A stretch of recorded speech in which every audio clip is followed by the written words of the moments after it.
Jamais sans la grâce, une dévotion matinale proposée par l'Église évangélique de la grâce en collaboration avec l'Institut théologique de Cotonou.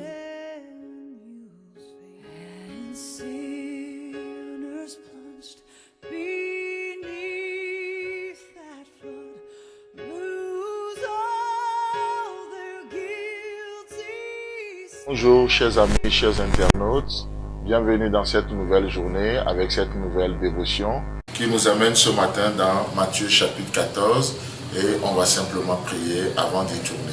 Père, merci beaucoup pour ta parole ce matin, cette nouvelle semaine, cette nouvelle dévotion. Nous prions vraiment et nous te confions toute cette semaine, en particulier cette journée. Fais-nous du bien au nom de Jésus-Christ. Amen. Donc Matthieu chapitre 14, nous allons lire à partir du verset 24 au verset 27.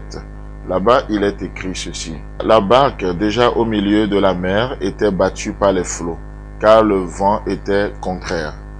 À la 4e veille de la nuit, Jésus alla vers eux, parlant des disciples bien sûr, marchant sur la mer. Et quand les disciples le virent marcher sur la mer, ils furent troublés et dirent, « C'est un fantôme !» Et dans leur frayeur, ils poussaient des cris. Une histoire très intéressante ici. Nous voyons Jésus qui a servi beaucoup avec les disciples et il leur donne rendez-vous sur l'autre côté de la mer alors qu'il se faisait déjà tard.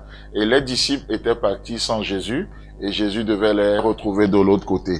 Et voici que Jésus a choisi une autre manière de faire les choses. Alors que la barque avançait, on voit Jésus qui marchait sur les eaux, mais pour aller à l'encontre ou à la rencontre des disciples. Et qu'est-ce que nous voyons? Les disciples, c'est la première fois qu'ils voient un événement pareil. Alors, pensant que c'est un fantôme, ils seront troublés et ils vont se mettre à pousser des cris. Donc, les disciples voient venir à eux quelqu'un ou quelque chose qu'ils ne maîtrisent pas. Et ils vont appeler cette chose ou cette personne un fantôme. Laissez-moi vous dire que c'est vrai, le nom que nous donnons aux choses détermine notre attitude. Si nous devons être sereins ou si nous allons ou nous serons troublés. Donc c'est important de voir les noms que nous donnons aux choses. Le nom détermine notre attitude. Le nom détermine notre sérénité. Le nom détermine tellement de choses.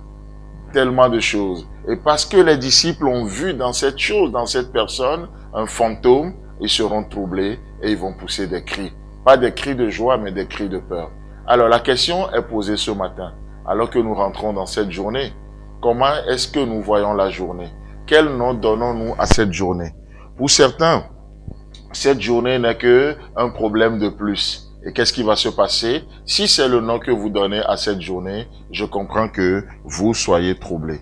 Pour d'autres, ils vont regarder leur situation, leur état, et le nom qu'ils donnent à ça, c'est maladie. Et ils osent même dire ma maladie. Ils deviennent propriétaires même de ça.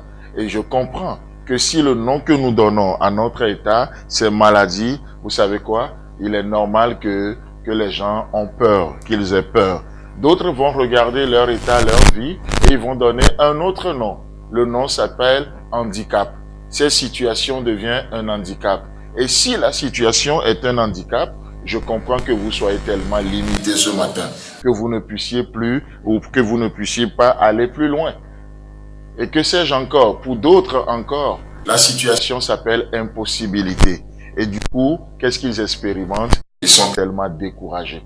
Tellement découragés. Le nom que nous donnons aux choses détermine notre attitude. Quel nom donnes-tu à ta vie?